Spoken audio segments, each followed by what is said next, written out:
Hi, I'm Ernie Conover. Whenever I go over to somebody's house as a guest for dinner, for a long stay, whatever, I like to take a little gift, hopefully something I've made myself. A great gift is a set of salad forks. I like a design pioneered by my good friend King Heipel. And for this design, we're going to use a block of figured wood. In this case, I'm using curly maple. And it needs to be about 3 inches wide by 13 inches long. I've also drawn a line here 4 inches from the end, which divides off where the blade will be right here, and then the handle will extend back from it. I've also center punched the ends on exact center, and I found that center with a marking gauge and dividers. Exact centering is important for this project. Now, we could just put this in the lathe and turn our salad fork. However, you will find that you will be turning in the air enough that this is a little bit of a daunting turning task. So it's easier if we bandsaw a good deal of this waste away first. Now we'll simply turn on the lathe and get out a roughing gouge here and quickly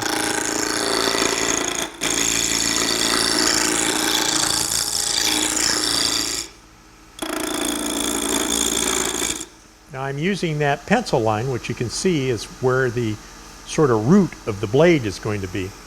I'm going to start by putting a very gentle cove in here, like so.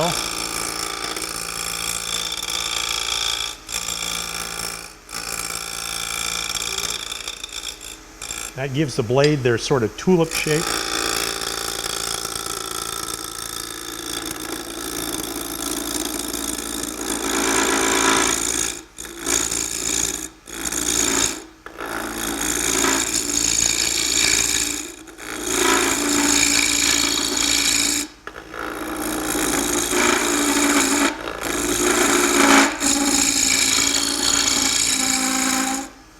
There we have our basic shape pretty well defined now. I'm going to clean this up and fair all this out just a little bit with one final light cut like this.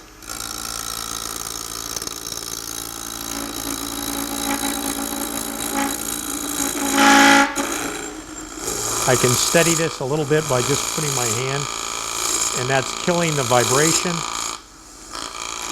You usually want to get this a little smaller down in here than you think it needs to be to get a nice taper to the handle.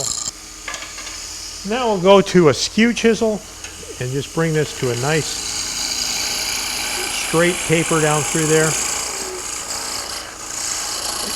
And a good sharp skew in this case will give you almost a final finish here.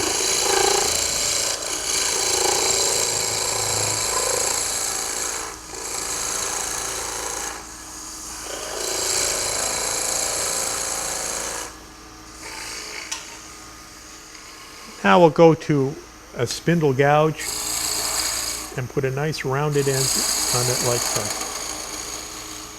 A little bit of sanding with fine sandpaper here. This does not require a lot of sanding. We're just going to put an oil finish on this. Tool alike, we're now going to go up to the bandsaw and we'll bandsaw the blade of the spoon out from this and then use a sander to bring that smooth, and we'll have a really nifty set of salad forks. I do this in the bandsaw with a block of wood like this, which is going to keep this square to the table and make this a safe operation and keep my fingers away from the blade. So I just start up the saw now, and I'm going to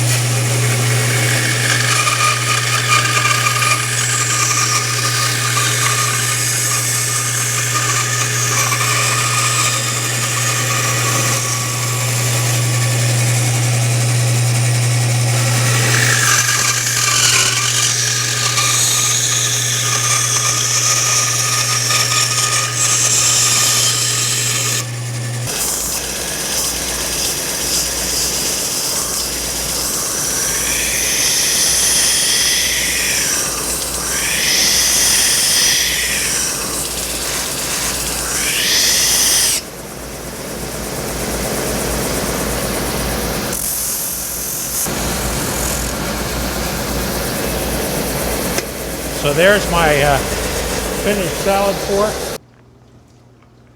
Well, this is a finishing process that's so benign that we can do it right here in the kitchen very safely. There's two finishes we could use here. One is just plain old mineral oil, which you can buy in any drugstore. And the other is walnut oil, which, of course, you could put this on a salad, so it's very safe.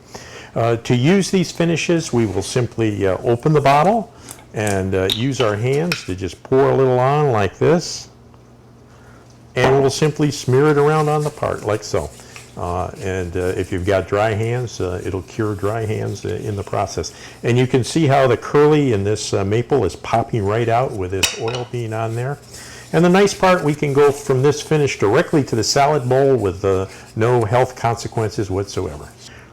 Today we simply made solid wood salad forks, and of course these realize quite a waste of wood, and all of this is bandsawed away.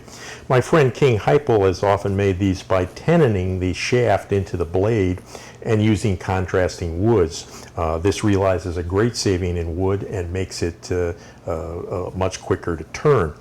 You can also make these as spatulas. This one has done lots of cooking in frying pans and come back smiling. Another little touch that King has done is by drilling two holes right here, and then cutting it in half before you actually make the salad fork. You can get a fork-like look to the salad fork.